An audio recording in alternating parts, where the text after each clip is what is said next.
Τις προάλλες με ρωτάει ένας ασθενής τι ακριβώς εννοείται με διαλείπουσα χολότητα.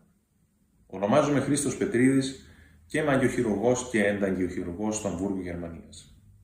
Η διαλείπουσα χολότητα εννοεί το μυϊκό άλγος, τον πόνο δηλαδή στους μυς, κατά την ώρα της βάδισης, στην κνήμη, στους μυρούς ή στους γλωτούς.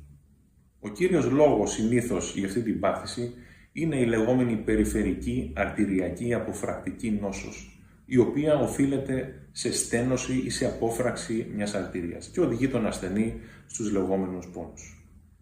Το πώς γίνεται η διάγνωση και πώς αντιμετωπίζεται αυτή η νόσος, γι' αυτό θα μιλήσουμε αναλυτικά σε ένα από τα ερχόμενα τα βίντεο, γι' αυτό μείνετε περίεργοι, μείνετε κοντά μας και να έχετε την υγεία σας.